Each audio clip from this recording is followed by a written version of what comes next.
name is Alastair Burgess. I've come all the way here to Barcelona from London. Thank you very much for having me.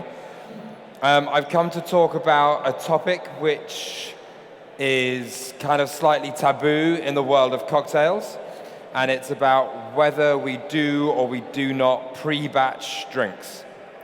A little bit about myself quickly. I've been working in hospitality and bar industry for 22 years. A lot of that time has been spent in high street cocktail bars, high street just chain bars, not doing anything crazy or anything special. But I moved to New York in 2006, and I got to work under a lady called Audrey Saunders at the Pegu Club. And I was there for a year and a half, and it was a very large, high-volume bar. Probably about 120 capacity. We were selling close to 800 to 1,000 cocktails a night, maybe more. But we had one cocktail on our menu which was batched. It was a cocktail called a Tantra Sidecar, and it was a 5-ingredient cocktail, not including citrus, and it was just too much hard work to make this drink a la minute for the customers. So it was the one cocktail where we pre-mixed every single alcohol component before we started. And that was the only drink we did then. Fast forward 3 years, when in 2010, when I opened up Happiness Forgets in London. It's a very, very small bar, but to deliver excellent customer service and to deliver it efficiently, after about 6 to 8 months of being open, we started to pre-batch and kind of take that element of pre-making our cocktails before service, and we made that a thing. And at the beginning, we were pre-making about 2 or 3 drinks, and as of today, we sit there and we pre-make 10 of our 12 cocktail menu. Happiness Forgets has been open now for 6 years. We've won various accolade of awards. We've been, for the last 5 years, in the top 50 or 50 best bars in the world, starting at 12, and varying between 12 and 6 and 10 over the last 5 years. And this year, we won Cocktails the Cocktail Best International Bar. So, are batch cocktails a bad thing? Kind of questions that we want to ask ourselves. Pre-batch cocktails, do they help us or are they a hindrance? Do customers or do us as bartenders think that a pre-batch cocktail takes away that element of mystery about a cocktail? Instead of pouring up 1, 2, 3 drinks for a Negroni, let's say Negroni has gin, vermouth, and Campari. If I had a Negroni on my menu, I would have that drink in 1 bottle. So instead of picking up 3 bottles to make a drink, I would use 1. Is that good or is that bad? I think that it's good, obviously. Is it cool or is it not cool? There are a lot of bartenders out there that think that if you pre-make your cocktail before service, the customer doesn't see everything that's going into the drinks, then maybe they don't trust you as much. Maybe they think that you don't have the skill or the talent to make the cocktail kind of beforehand. Or maybe you're doing it for professional reasons, maybe you're a lazy bartender. I think that there are various reasons around to do it or to not do it. If you're a one-man bar and maybe you've only got 10 customers, then pre-batching may not be an idea that would work for you.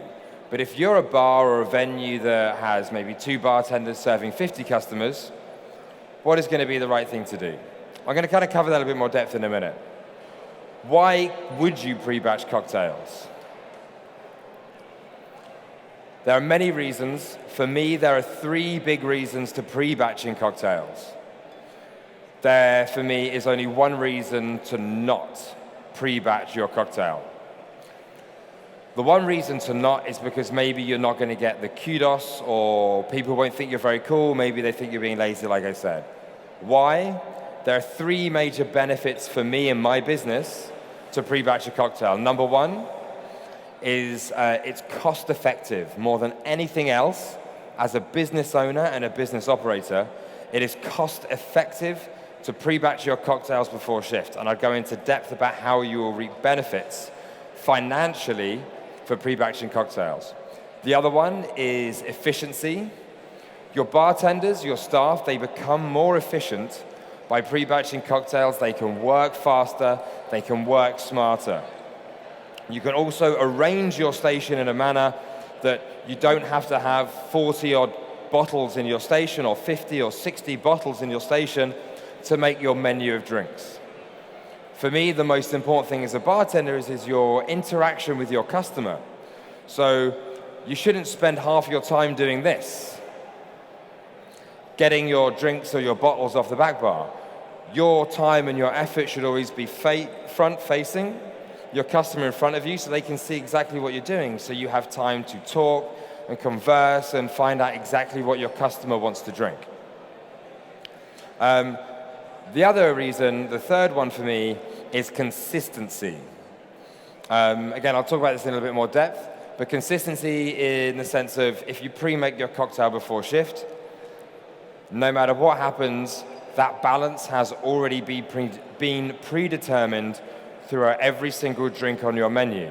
So if you were to mess up on a drink, if you're pouring one drink at a time, you've got to kind of really figure out your balance and taste your drink as you go, whereas if you've just got to pick up one bottle where the cocktail is already technically made, you don't have to worry about that. What does it mean to you? What does it mean to you? Does it mean that maybe your time behind the bar working in front of your guest is quicker? You've got more time to learn your customer's name. You've got more time to find out what your customer likes, how many times they've been to their bar. Or is it more important for you to be like, I'm the superstar of this bar isn't anything without me, I'm the most important thing. Which again, for me, that is not the attitude that I expect from my bartenders. Thank you. Is this what you expect from pre-batch cocktails? This isn't what pre-batch cocktails means. When I was working in New York, on a Friday, Saturday night, we would have 120, 130 people in the venue. 80 people of those would be sitting at tables, and they would all be being served by a waiter or a waitress. There was one person making the drinks for everybody sitting down. One person. So that's, if the bar is full, and it would be for 4 hours, one person making cocktails for 80 people. That's like saying, hello, Mr. Chef in the corner at my fancy Michelin star restaurant. I'm only going to have one chef to make every single piece of food in the restaurant. So the only way you're going to get around this is by giving yourself a head start. At Pegu Club in New York, we did cheat a little bit because we knew we had very, very high volume. So actually, we did use these, but these weren't customer facing. This was literally a guy that sat in the corner. He literally worked in a little box, and he sat there and made drinks and didn't have to talk to anyone. He just took receipts out of his printer, and he made his cocktails. The waitress took them out and distributed those cocktails to everyone sitting on the floor. So we did use these, but we used them in a manner where we added citrus, we added any fruit or any herbs, we added the sugar, and we added the alcohol. So instead of having to pick up 3, 4, 5, 6 bottles, it would just be one bottle. But this guy's job was just to pump out cocktails as fast as he could. And the best way that we could manage and maintain consistency and speed was purely simply to have those cocktails remade. We knew we would sell every single one of those cocktails in that night, so nothing lasted to the next day. So everything was fresh. The juice was squeezed fresh every day. The sugar syrup and any honey syrups or any other syrups were made fresh every single day, and those batches were made every day. Anything left over, we either had as a staff drink at the other night or unfortunately went down the sink. But I guarantee you, we used up every single drop of booze the night. But if you're sitting there on a bar and you're having one-to-one interaction with your customers, I would never use these. There are definitely much better ways to do it.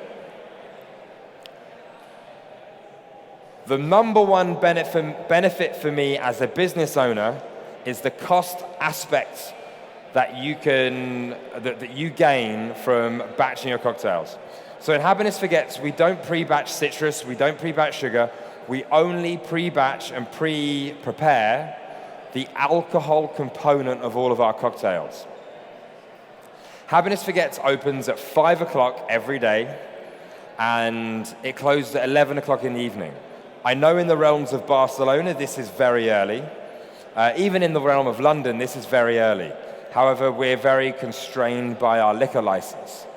So we've managed to carve out a niche or a market where people come and drink in our bar very early, and then they go on into another bar and drink very late on. The benefit for us is that they come sober and leave drunk, which is very nice.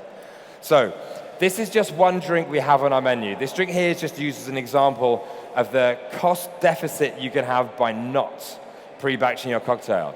So our drink is called a Harazana. It is a blend of two different sherries, a Manzanilla and an Amontillado. We use a sweet vermouth, a dry vermouth, and then a little bit of vanilla sugar. It's 25 mils of two sherries, 12.5 mil of the two vermouths, and only 10 mil of sugar. This is the exact cost of the exact shot of the spirit or the ingredient we're using in our drink.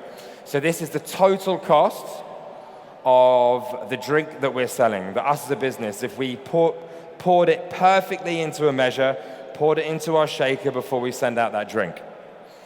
Let's say, for example, that you're facing a very busy Friday night shift and you haven't batched any of your cocktails and you're really busy, you're trying to make 6, 7, 8, 9, 10 drinks at a time maybe.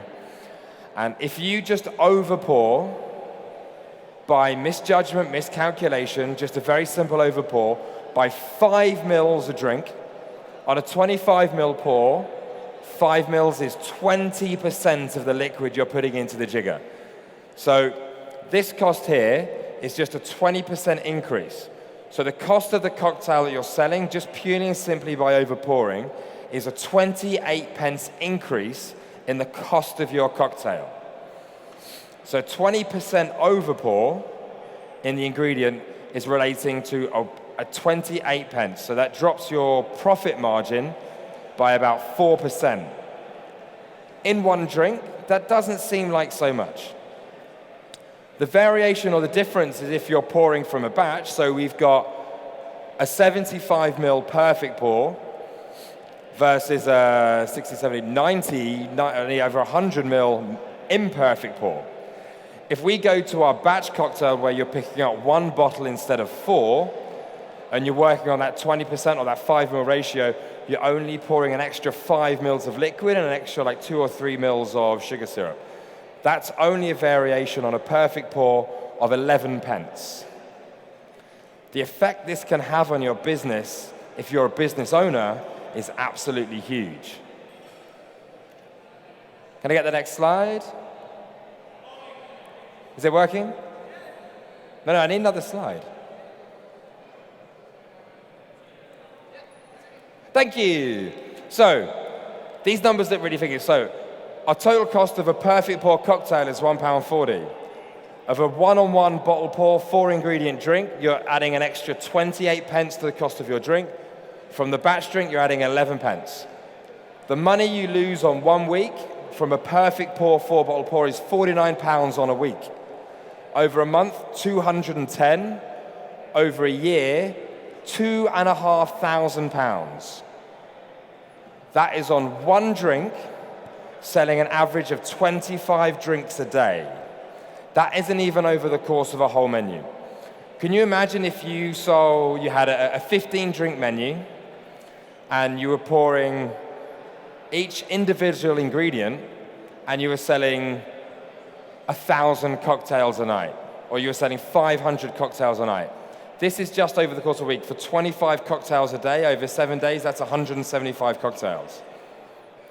If you have 15 other drinks that you're overpouring that amount, you could be losing, as a business owner, up to like 10 or 15,000 pounds. So by pre-batching cocktails, this is the big one for me. Instead of losing 2,500 on one drink, you're only going to lose £1,000 on that tiny little piece of overpour. That is huge, and as me as a business operator, it's pointless being in business. So by batching cocktails, just the alcohol component, there may be a slight loss of theatre, but it gives you extra time to interact with your guests, but you actually make your bar more profitable. So if you ever want to open up your bar, this is something that is most definitely viable to you. Those figures to me are really quite scary. So the other benefits for me of overpour or of batching cocktails. Consistency. If we still work on that ratio of a very simple, basic drink like a Negroni, and a Negroni is equal parts of gin, vermouth, and Campari.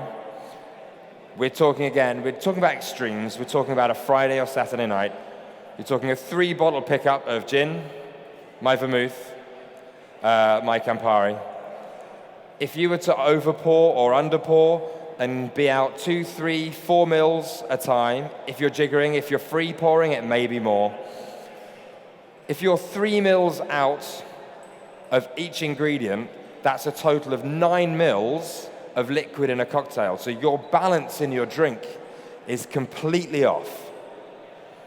So your drink is never perfect and is not as good as it could be.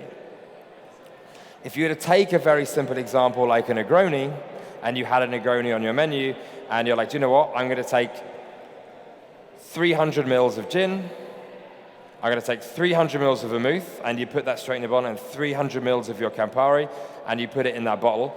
You already have your perfect balanced ratio of equal parts. 1 part, 1 part, 1 part. You just have a lot of it. If you're going to pour out 75 mils, your 3 shots worth, into your drink, that balance is always the same. So you could over or under pour 3, 4, 5, 6, 7 mils. That drink is always going to stay the same. That also translates across many, many, many other drinks. You can, at Happiness Forgets, we spend 2, 3, 4, 5 weeks developing new drinks for our menu. Some drinks only have 2.5 mils of this, or maybe we're incorporating citric acid into our drinks. We're looking at only drops. We want to get that perfect ratio of balance in that drink, so we could either put in a dasher bottle, maybe you put 1 dash too little, maybe you put 1 dash too many. It's not an exact science, but if you have pre-measured out, I'm going to add 10 mils of my citric acid into my 300 mils, you have that perfect balance. You're controlling that drink before you've even opened. Efficiency and speed. We have a 11-drink cocktail menu. I think it's 12 or 11 drinks that Happiness Forgets.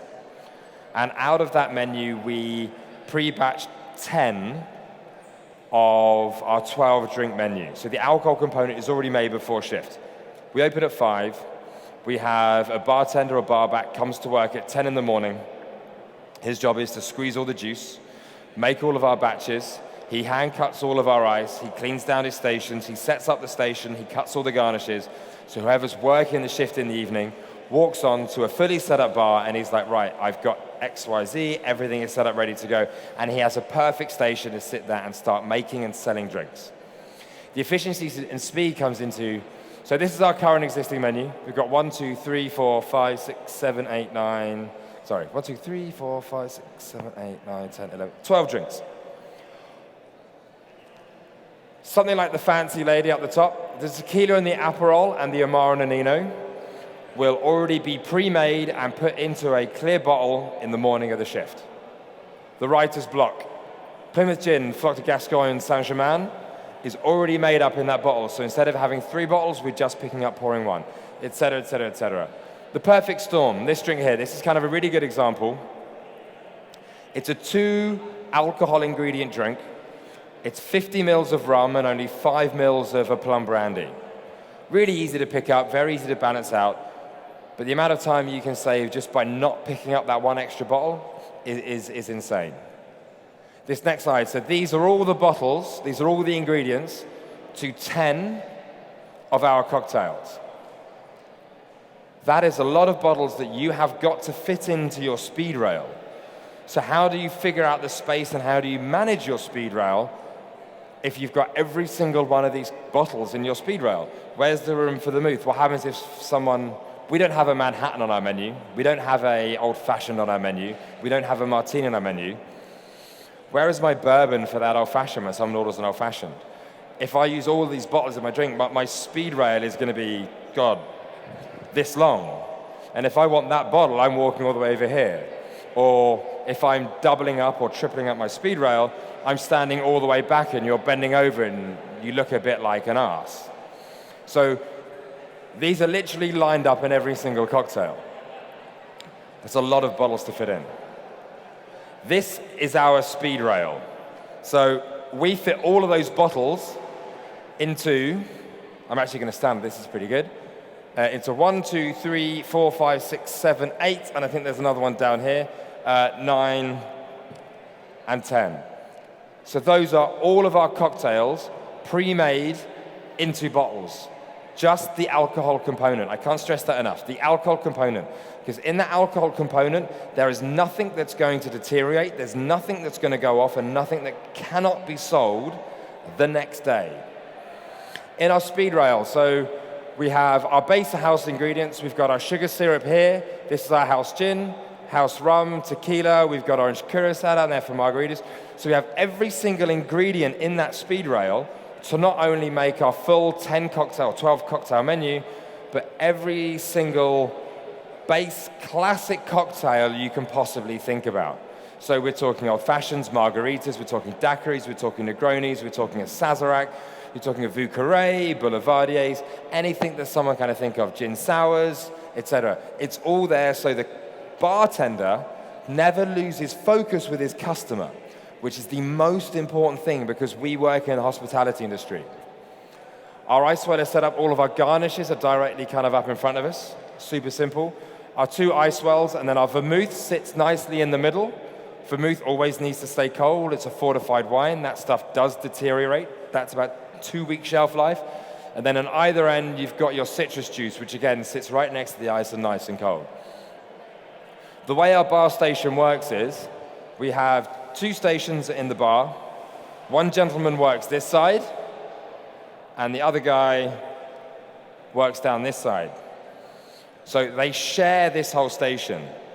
Underneath the ice well, they're sitting up with backup bottles of either a gin, a rum, or a vodka, but also backup bottles of all of their batch cocktails. So as soon as one of their batch drinks runs out, off goes the pourer, goes to the bar back, they reach underneath, they take out their new batch cocktail, and they're done, they're ready, they're good to go. And it's so seamless. So it's cost effective, it maintains consistency among your drinks, and first and foremost, you can push out cocktails really, really, really quickly, efficiently, and super consistent. On the very, very, very odd exception, customers in our bar wait no longer than 4 or 5 minutes for a drink, no matter how busy we are. We have 12 stalls at the bar, which one person is responsible for, and then the other bartender takes care of 40 people sitting down at tables. And his job is to take tickets, head down, and just make drinks. 46 bottles we have in the station, 10 of them are batch. The rest are for normal service. What have I got next? I'm forgetting where I'm going now in the presentation. That's just one of my old bartenders just making drinks and being happy. Does anyone have any questions? Yep. The garnish? That's the garnish rail kind of just along the top there. We're very, very simple on our cocktails. Our cocktails are all about taste, flavor, and the experience of your time in the bar. It's not about fancy presentations and pegs and stupid flowers everywhere. The garnish has to play a part in the drink. So the citrus oils from a lemon or a grapefruit twist or a lime twist, the extra juice from a lemon or lime you'll squeeze in, a piece of ginger on the side of a cocktail. If the garnish doesn't actually enhance the flavor of the drink or the aroma of the drink, we don't put a garnish on. Are there any other questions? Batch cocktails, I think they're a good thing, and it's way about how you approach it and how you deal with it within the industry and how you deal with it, approach it within your customers.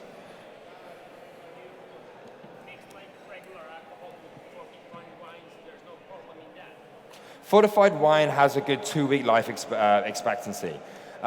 We use alcohol outside of bars to preserve things. Alcohol is a preservant. I mean, formaldehyde, you get something that's like 40, 50, 60% alcohol, and you put stuff in there to maintain it and keep it fresh.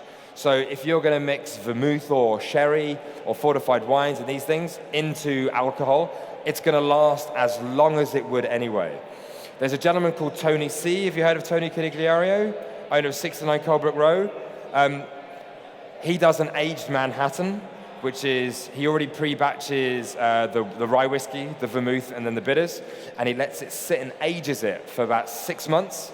And those flavors and stuff of the vermouth and the whiskey actually make the drink better, so he does it on purpose. So the vermouth, when you add it with a higher ABV alcohol, actually ends up getting preserved. And it actually gives, if you want to put an aging format into your bar, something like that, and using vermouths into an aging program, they develop with time and it comes around. It's a bit like aging wine if you think about it. So vermouth will definitely keep for a good 2 or 3 weeks and not deteriorate. The flavor profile after like 3, 4, 5 weeks is definitely going to change and start to grow. But if you're kind of like paying good attention to your sales figures and you know how many cocktails you actually sell, you can predict roughly how many you're going to sell a night. So if you're selling 25, 30 drinks in one night, you're only going to prep yourself 35 drinks. Does that make sense? Okay, any other questions, guys? Thank you very much for having me. I hope you learned something.